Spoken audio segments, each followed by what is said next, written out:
Hello, everybody, and thank you for joining me. Well, let me start here. So, just so you understand, White Robot is a part of the Studio J ecosystem. Studio J is a platform that I built, and it occurred to me today that every time I use that word, people think of it like a platform, like Shopify or something like that. When in fact, Studio J is a platform of platforms. You can create your own platform with Studio J. Another question that's sort of come up in terms of, I think worries people about Studio J. They say, oh, well, does this replace my entire stack? And the answer is it could, but it most certainly doesn't have to replace or touch a single thing in your current server environment, website, whatever. In fact, my most common installation of it is in a subfolder. So, for example, with White Robot, it is in whiterobot.com/portal. And that's where all of the back end action now happens for White Robot. That leaves me all kinds of room in the root public folder to do whatever I want. And there's an additional public folder in the portal. In other words, if there are things that I do want to make public but interactive with the back end, for example, some application form, then that's what I'm going to do. So the plan with this newly launched show, I literally bought this domain, I think, 2 weekends ago, and built the website, did a whole branding exercise around it. It was really like kind of an on the fly kind of a thing. Came up with the name, came up with the logo, came up with the mission. I suppose there were some ruminations about something along these lines. The fact that the idea that White Robot would then become the podcast, the show, where I would be coding in public. Um, that was really, as far as pulling that all together, that's all just come together right now.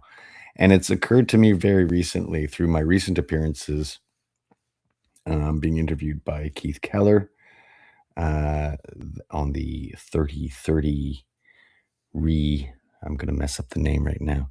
Repurpose, I think is 3030 Repurpose. Well, he's got a few names going. So I totally botched that little shout out. But anyways, we did two back-to-back marathon podcast sessions, interviews. That was eye-opening for me on a few levels in terms of what different user needs are and how that could impact Studio J and how we build that. But White Robot is a um, community initiative. And as I said, I'm new on Substack, so I'm looking for people to help me out here. What I want to do right now is share my screen. Um, yeah, let's quickly just share together. What are we doing next? So, White Robot is not another filter. It is the Quiet Rebellion. Dun, dun, dun, dun, dun, dun, dun, dun. Um,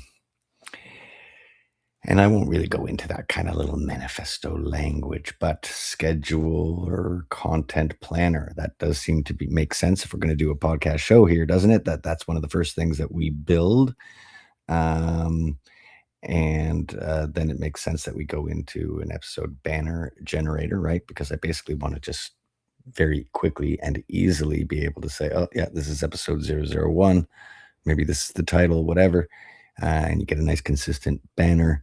Always good for branding like that. Then we got to go start getting some guests on here. So it's not just me and my ugly mug and this uh, gristly voice of mine. And what else? Then we get into post show clip maker. We actually started to build that live on Keith's show, and that was really cool. That was a good, really cool first test of this show. And then some post show analysis tools. Hopefully some things that therefore that we can kind of share with the guest, make it really easy. So I'm thinking like a shared Google Drive folder and they get the links and the analysis and whatever. And that makes it very easy for guests to repurpose the content. Um, and so you can apply to join us and start participating in what is really, it's all the same ecosystem at the end of the day. But there are two sort of paths where there's incredible opportunity. One is that if you become a module builder and start building modules in the way that we're going to do that online, um, there will be a module marketplace, a library where people can buy and sell modules for Studio J. And I think there's huge opportunity in that once we get that ecosystem going and we get a strong user base for Studio J. Um, and then the other path for that is that you can, if you are on the developer side, you don't have to have incredible technical know-how, but a little bit of know-how. In other words, as long as you're able to FTP a bunch of files into a folder onto somebody's domain, um, then you can very quickly become a front end and a back end web developer. And I am here to help you with that because I want people doing that. It's an incredible, fast way to. That's a great offer, and I have it over on my JD Nevins website. For example, I'll navigate over there just so you can kind of see what that offer is because I'm basically telling people, look, you can make this exact offer yourself. I don't want to be the one going around always installing. So let me go. Let me just share with you the JD Nevins website here for a second. So as you scroll down here, boom, it's a very clear offer right off the bat there. For in 1 week, we will install your front end, your back end, and we'll do a whole bunch of customization. That might even be in terms of back end tools and suites in the module approach, because again, that's all very easy. That's all very doable within a week, regardless of what stage anybody is with their website, whether they haven't even redefined the words, they don't even know exactly what they want and need. You can get this all done very easily in a week. And that's a decent price, and you would be able to install Studio J in the background and still make a hefty profit off of an offer very similar to this. And this explains, though this website does that. But my goal is to get a whole bunch of templates for how this offer can be presented. And you will be able to pick from those. So there's an opportunity for you to do that, to offer that sort of full stack development for companies, for businesses, and make money doing that. I think it's a fantastic deal. Let's go over to the dashboard for a second. So now we're over into the portal in the background area. And if you apply to White Robot and you are a developer and you want to participate in these um, opportunities, this is where you apply. There's no guaranteed access. Um, it's a very quick, simple process. There's no resumes or anything like that. It's a few questions, and that helps you and us. You get a result right away. That helps you and us sort of align where your interests and skills are in this ecosystem that we're trying to build. We're trying to grow this community on Substack. We're trying to grow this community directly here on the site in terms of users. And if you do get access, these are sort of the kinds of tools. Let me make sure that I'm in the main dashboard. Yeah, yeah, right. So we have a prompt studio. We have a promo video maker that is in develop. There's a few things here that are actually in development, and these are unique modules that have been built just for the White Robot installation. Um, so this Substack companion is really new, and it really doesn't have much going on other than creating content pipelines, and I haven't even used it. And I certainly want to make that a more robust tool for myself. But that's a new one. And this promo video maker, that's a tricky one. That's going to be ugly. That bugged the site. Actually, I think that got me in trouble with Norton. Um, yeah, it's in development. It's okay.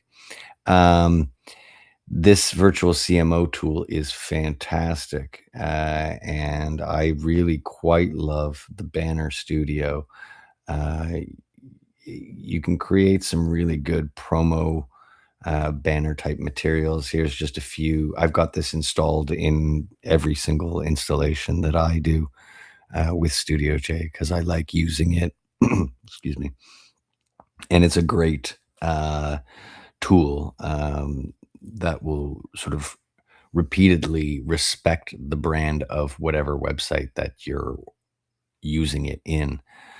And it makes really good sort of promo banner type um, material. It uses AI, right? Like you've got a companion builder uh, over here, campaign builder. Sorry, but you do have companion sort of help in that design process. So, for example, I can, yeah, I mean, I can AI generate a new fresh background image, or use stock imagery. Um, describe what I want. Uh, a beautiful sky.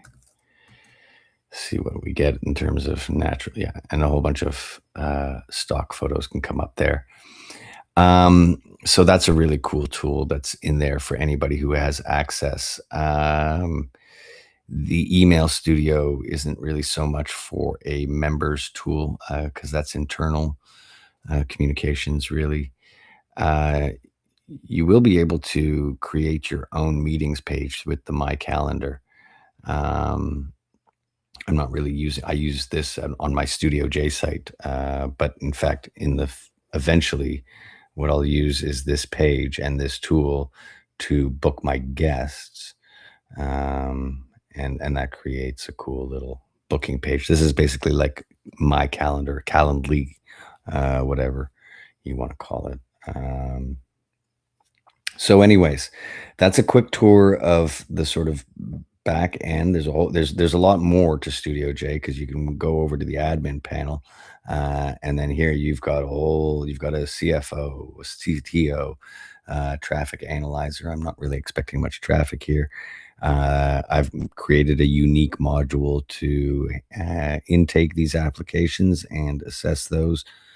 Anyway, so there's a whole bunch of admin tools that do come. Obviously, these two ones here, the API keys manager and the module installer, um, as well as obviously design setting. Obviously, you want to custom. It helps to customize your site, and then user management and role defaults. They're sort of similar kind of categories, types of tools. We can quickly open that up in the sense that you've got these different roles.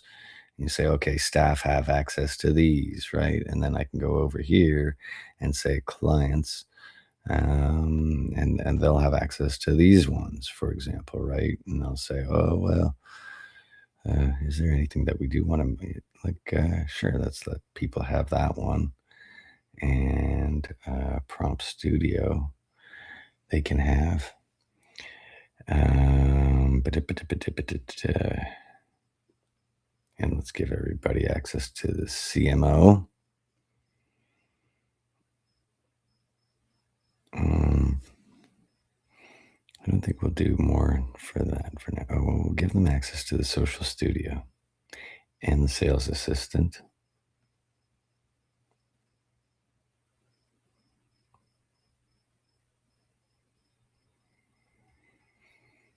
Mm-hmm. We'll leave it at that. So there we go. We're taking care of some real, genuine admin here over on White Robot, ready to take people in. Um, so please follow us on Substack. Please come and visit us at white-robot.com. And I look forward to meeting guests, meeting people online, and hopefully building some cool things and uh,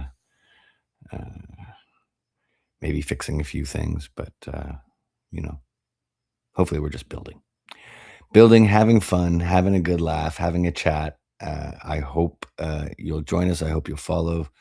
I hope this is the kind of thing, AI, using Claude, using web tools, design, marketing, all that kind of stuff. As I keep saying, builders wanted, dreamers welcome. Come one, come all, because the goal here really is to help you in your journey towards independence, self-reliance, whether that be in your personal life, and there's a lot that I can speak about on that on the offgriddy.ca side of things. You're always welcome to go and check out that website. But really, here it's to talk about online, adapting to this very quick changing world, um, making sense of all of this AI and all the hype, getting rid of the bloat, getting rid of your SaaS subscriptions. That's really fundamentally what Studio J is all about, is helping people get into full control of their data, their workflow. We're not obligated to fit into some little box, some little workflow as predefined by some mega platform. You can quite easily now through Studio J and Claude, those two things combined, and you can start to really create the tools that you want to make your life easier. So I hope this is a useful little quick demo and a good test. And I hope we're finally resolved on all of my audio issues. I think we are with our little USB mic here. I don't know if it's as good as my old Yeti, but anyways, I hope to see you soon.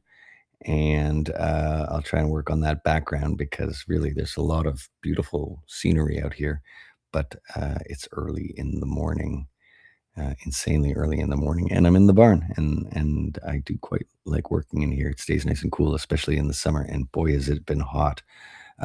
Happy Canada Day, belated Canada Day at this point, to everybody in Canada, and I look forward to sharing more with you soon.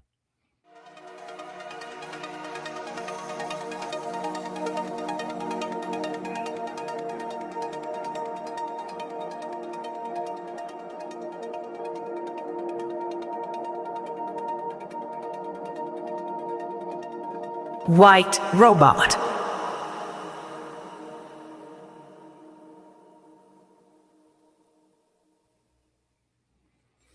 All right, we're back, and I've done what I said that I typically do, which is I load in some reference materials, usually the module quick reference guide, which everybody should do for any module that you're building for Studio J, and the module starter kit.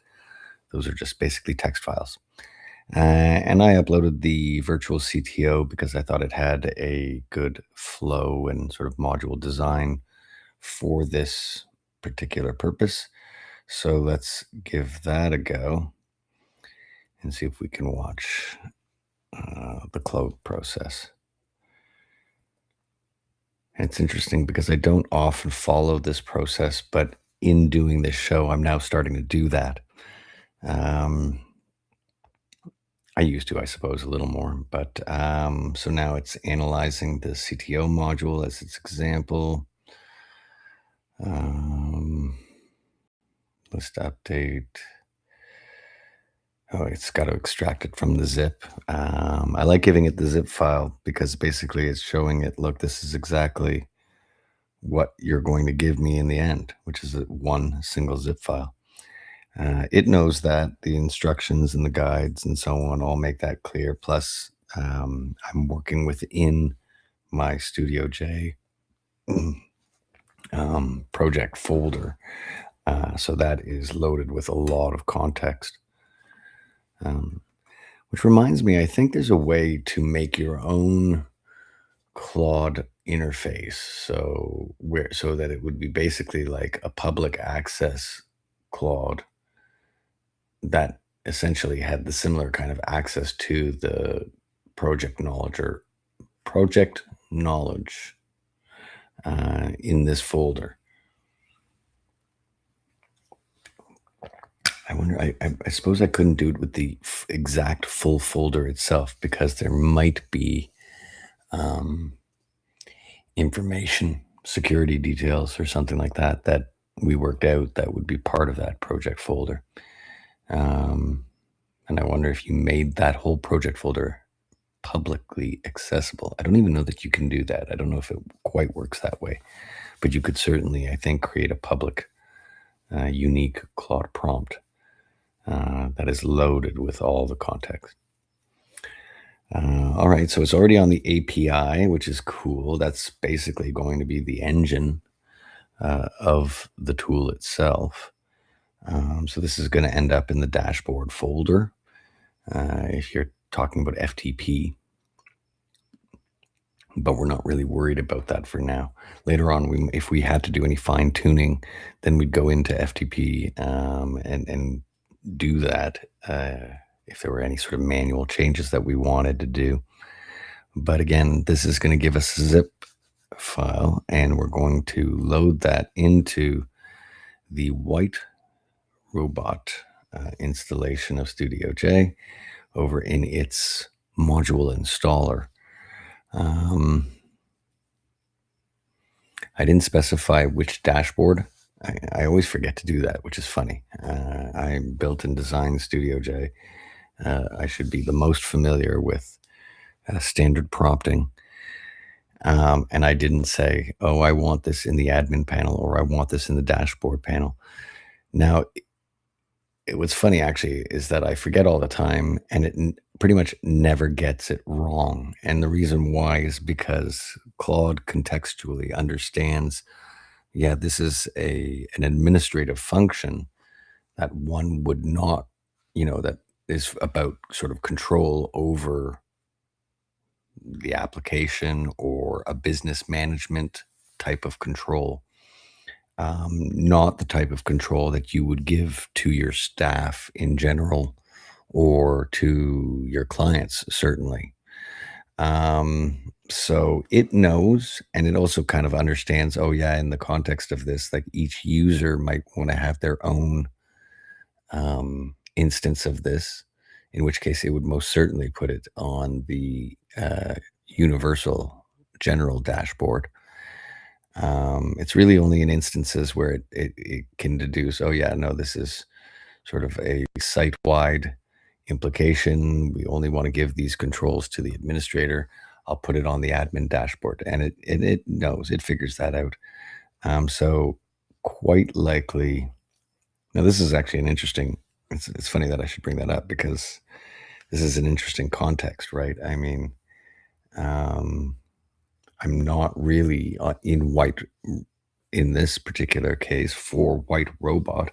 I'm not looking to um, make this tool available to every single client or staff that comes, maybe the staff. Um, uh, but this isn't really a universal tool. This is a management tool for White Robot and its podcast. Studio J doesn't have a dedicated Studio J podcast. White Robot is the Studio J podcast, and it's its own domain. So we'll see. Actually, I'm now curious. There it is.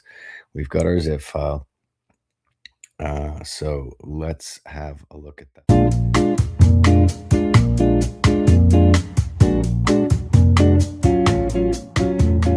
A white robot time.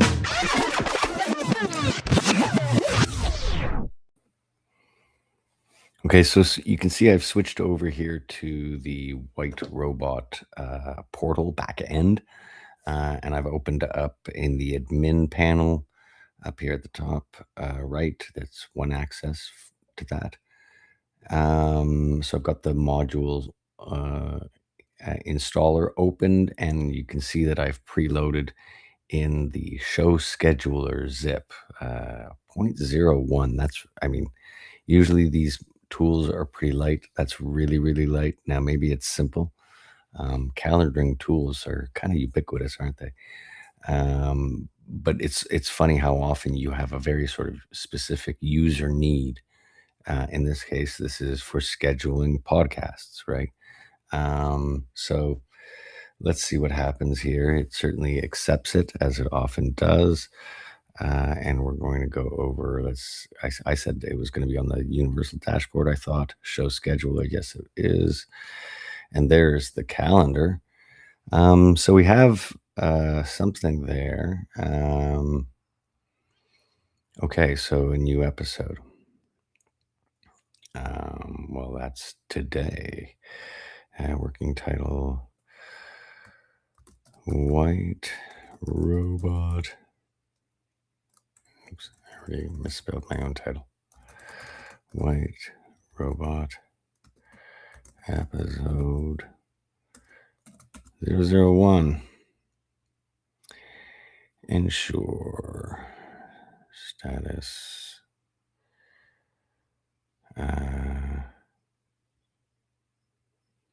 Let's say it's booked.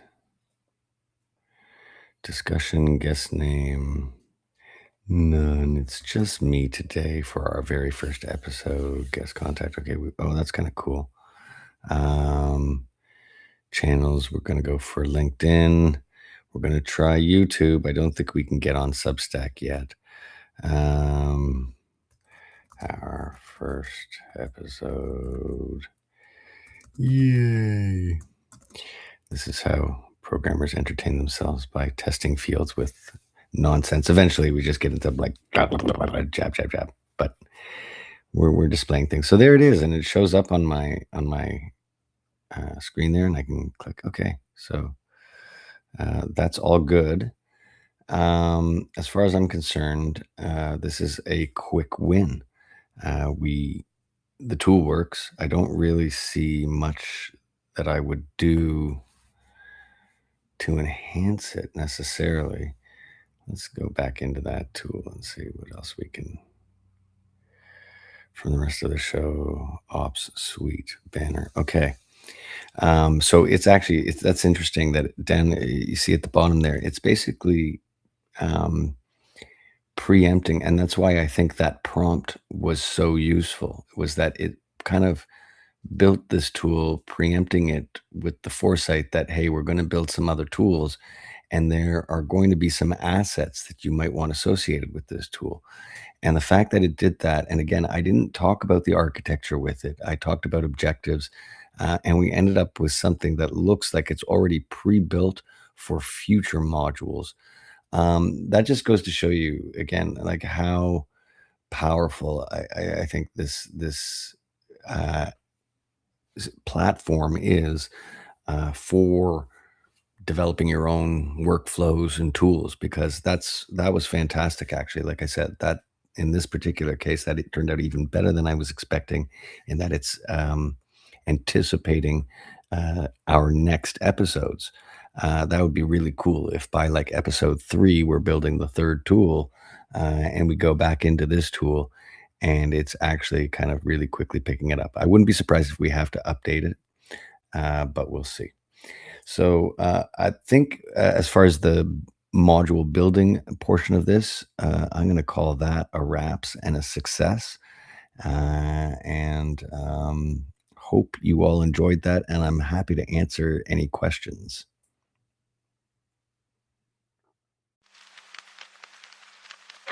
If you don't know what to do with AI, maybe you should give White Robot a try. Maybe linger, give by free